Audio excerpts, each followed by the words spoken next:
ऐसे गोवर्धन परिक्रमा करते समय काफ़ी सारे मंदिर आते हैं, कुंड आते हैं, जैसे उसमें सबसे पहले पूछरी का लौटा, मुखारबिंद, श्रीनाथ जी का मंदिर, राधा कुंड और मानसी गंगा। तो आप इनके बारे में कुछ बताइए और इनकी क्या महत्व है? देखिए, सबसे पहले जब आप गोवर्धन जी की परिक्रमा चालू करेंगे ना, तो बड़ी परिक्रमा में सबसे पहला कुंड जो अ, बहुत ही मुख्य कुंड है, वो है गोविंद कुंड। बिल्कुल। बहुत कम लोगों को पता है। ये इसी गोवर्धन लीला से जुड़ा हुआ है। जब ठाकुर जी ने उठाए गिरिराज जी, तो इंद्र का मान मर्दन हो गया, इंद्र का अभिमान टूट गया। अब वो समझ गया कि भैया ये तो परमात्मा ही हो सकते हैं, जो मेरे इस वेग को झेल गए, नहीं तो अन्यथा कोई नहीं हो सकता। तो उसने आके क्षमा माँगी है। हमारे ब्रज में ही गिरिराज जी की तलहटी में एक स्थान है इंद्रमान भंग शिला। उस स्थान पर इंद्र ने आके क्षमा माँगी है ठाकुर जी से और ठाकुर जी का अभिषेक किया है पंचामृत से, सुरभि गाय के दूध से, इन सब वस्तुओं से ठाकुर जी का अभिषेक किया है और जो अभिषेक का जल है, वही गोविंद कुंड में आज भी विद्यमान है। अच्छा, गोविंद नाम भी उसी लीला से पड़ा।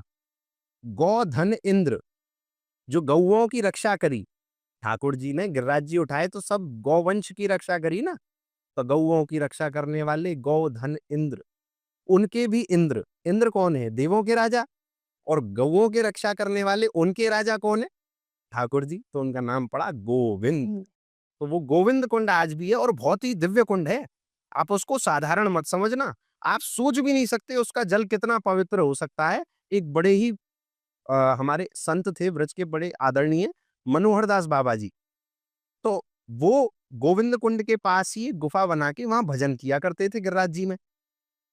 सर्दियों का समय था, सर्दी लग रही थी बहुत भयंकर और रात ही रात में आधी रात को बहुत सर्दी लगने के कारण उस समय इतनी ठंड पड़ती थी कि गोविंद कुंड के तलहे पर बर्फ जम जाती थी सतह पर। ये कुछ 200 वर्ष के आसपास की बात है, 200 वर्ष पहले। और सतह पर जब बर्फ जम जाती थी गोविंद कुंड की, तो आधी रात को ठंड लगने के बाद वो गोविंद कुंड में कूद गए जाके और खूब 2 घंटे 3 घंटे स्नान किया। अब वहाँ पे एक और बाबा रहते थे नवदीप दास बाबा। तो वो आए, बोले बाबा जी क्या कर रहे हो? बोले इतनी ठंड में हम तो थर-थर काँप रहे हैं, बर्फ बनी पड़ी है पूरी गोविंद कुंड में और तुम कूद गए। बोले ये शरीर इतना अधम है कि माँग ही करता रहता है। गरम कपड़े दे दो, गरम कंबल दे दो। बोले इस शरीर को मज़ा चखाने के लिए मैं गोविंद कुंड में उतरा और उनको कुछ भी नहीं हुआ। और कहते हैं कि उसके बाद बाबा को कभी ठंड भी नहीं लगी। हाँ, गोविंद कुंड का इतना पवित्र जल है कि उसमें उतरने के बाद उनको कभी ठंड ही नहीं लगी और उनकी जो शरीर के विकार थे वो सब नाश हो गए। ऐसी लीला है गोविंद कुंड की। और भी काफ़ी क्षेत्र पड़ते हैं गोवर्धन जी की परिक्रमा में। मुखारविंद, जहाँ मुख है, मुख्य ठाकुर जी का, हमारे गिरिराज जी का मुख है। वहीं पे ठाकुर जी प्रत्यक्ष रूप से सब भोगों को स्वीकार करते हैं। कोई अगर जाए, भक्त अपनी श्रद्धा से ठाकुर जी को दूध अर्पित करे, अभिषेक करे उनका, भोग अर्पित करे, तो ठाकुर जी सहज ही स्वीकार कर लेते हैं। गिरिराज जी ऐसे हैं हमारे। वहीं श्रीनाथ जी का मंदिर है, जो हमारे श्रीनाथ जी आज नाथद्वारा में विराजमान है ना, वही श्रीनाथ जी मुख्य सबसे पहले विराजमान थे। वहीं मुखारविंद के पास ही दंडौती शिला के ऊपर एक मंदिर बन रहा है, वहाँ पे विराजमान थे श्रीनाथ जी। और उस मंदिर में आप जाएँगे, तो आप आज भी वो कुएँ मौजूद हैं, जिनको देख के आपकी आँखें खुली रह जाएँगी। वो कुएँ जिनमें पानी नहीं भरा जाता, जल नहीं भरा जाता, उन कुओं में घी और तेल भरा जाता है। उस समय भरा जाता था, अब तो खाली रहते हैं। उस समय ठाकुर जी के भोग के लिए उन कुओं में घी रहता था और कहते हैं कभी भी वो घी खत्म नहीं हुआ। जब तक ठाकुर जी वहाँ थे, वो कभी घी खत्म नहीं हुआ। आज भी उन कुओं में आपको घी की सुगंध सूँघने को मिलेगी। जो ऊपर श्रीनाथ जी के मंदिर पे, हाँ। और वहाँ तो ऐसा भी कहते हैं कि ठाकुर जी के गर्भगृह से एक रास्ता जा रहा है। चतुर्बुध, जो हमारे अष्टछाप कवि थे, श्रीनाथ जी की सेवा में ही रहते थे। महाप्रभु वल्लभाचार्य जी के 8 शिष्य थे। 4 महाप्रभु जी के थे, 4 विट्ठलनाथ जी के थे। तो अष्टछाप जो सखा थे, उनमें थे चतुर्भुज दास। उन्होंने ठाकुर जी को सौगंध दी थी कि तुम गिरिराज जी छोड़ के जाओगे नहीं। और ठाकुर जी नाथद्वारा पहुँच गए। तो ठाकुर जी दिन भर तो दर्शन वहाँ देते हैं, लेकिन रात को सोने यहाँ आते हैं। सोने इस श्रीनाथ जी के मंदिर में आते हैं जो गोवर्धन में है आज भी। ठाकुर जी की वही शैया लगाई जाती है वहाँ पे और इस भाव से लगाई जाती है कि महाप्रभु जी उनके बगल में सो रहे हैं और ठाकुर जी यहाँ सो रहे हैं। और उस शैया से लगाई हुआ एक गुफा है। वो बहुत गुप्त है, वो लोगों को दिखाई नहीं जाती है, पर वो है आज भी, जिससे ठाकुर जी आते-जाते हैं नाथद्वारा। अब इतनी लंबी गुफा हो या ना हो ये तो एक शोध का विषय है, पर ठाकुर जी के लिए कोई बड़ा काम थोड़ी है। ठाकुर जी तो क्षण भर में यहाँ, क्षण भर में वहाँ, गुफा की भी ज़रूरत नहीं है वैसे तो उनको, लेकिन इस भाव से कि ठाकुर जी इसी रास्ते से आते-जाते हैं, वो आज भी आते हैं रात को सोने वहाँ ये जो पूछरी का लोटा है, इसका नाम कैसे पड़ा ये पूछरी का लोटा? पे। देखिए, ये ठाकुर जी के एक सखा थे, पूछरी का लौठा, जो एक ठाकुर जी के सखा थे और जब गिरिराज जी उठाए ना ठाकुर जी ने, तो डंडा को लगा के हू-हू कर रहा था। जैसे जोर लगाते हैं ना तो हू, तो इसलिए जयकारा आज भी लगता है और वो उनसे ठाकुर जी इतना प्रेम करते थे, वो भी ठाकुर जी से इतना प्रेम करते थे कि बोले, "मैं यहीं पे बैठा रहूँगा, गोविंद तुम लौट के आई हो।"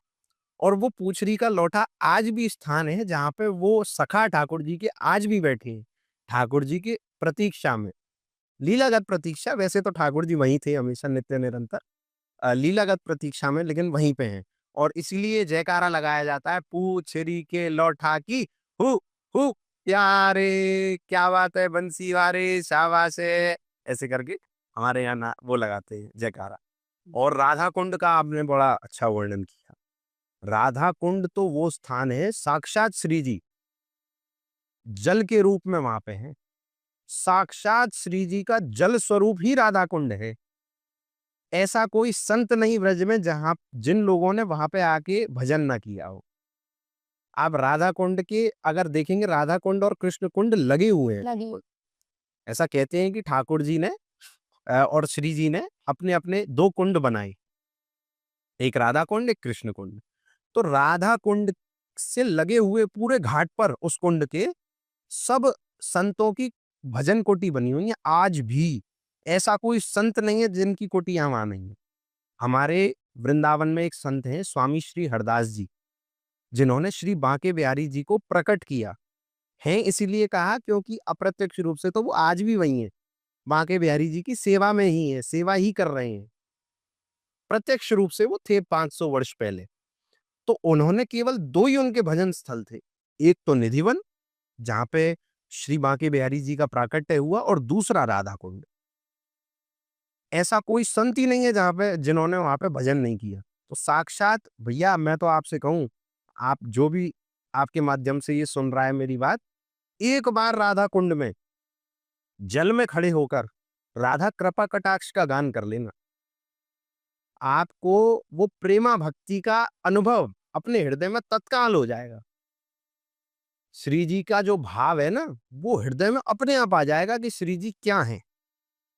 क्योंकि शब्दों में तो इतनी क्षमता नहीं है कि श्री जी का वर्णन हो सके, लेकिन वो भाव आपके हृदय में ज़रूर आ जाएगा एक बार कृपा कटाक्ष गाने से। कहते हैं कि वहाँ के पानी में खड़े होने से रोग मुक्त भी हो जाते हैं लोग। वो एक विशेष दिन होता है अहोई अष्टमी, अभी निकली है कुछ समय पहले।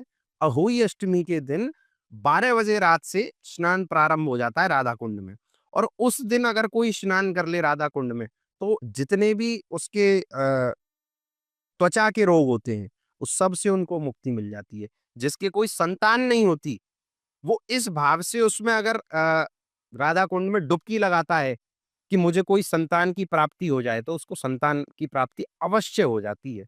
और उसकी एक कंडीशन है कि आपको अपनी कोई प्रिय वस्तु वहाँ छोड़नी पड़ती है और उस वस्तु को आप पूरे जीवन में कभी प्रयोग नहीं कर सकते फिर। उसका पूरा त्याग करना पड़ेगा उस वस्तु का। तो कोई वस्तु अपना वहाँ छोड़ के और इस भावना के साथ कोई डुबकी लगाए कि मुझे संतान की प्राप्ति हो, तो उसको निश्चित संतान की प्राप्ति वहाँ होती है, अहोई अष्टमी पे स्नान करने से। तो राधा कुंड और मानसी गंगा, मन से प्रकट की गंगा। क्योंकि गंगा जी हरिद्वार में जो घाट है, उसका बड़ा महत्व है। गंगा जी हैं तो और भी स्थानों पे, लेकिन हरिद्वार पे विशेष उसका महत्व है गंगा जी के स्नान का। जब ठाकुर जी ने एक असुर का वध किया जो गैया के रूप में आया था, बैल के रूप में। तो ठाकुर जी को गौ हत्या का पाप लगा। अब भैया गौ हत्या का पाप तो गंगा स्नान से ही जाता है। तो ठाकुर जी ने कहा अब इतनी दूर कौन जावे, मन से गंगा वहां पे प्रकट करी।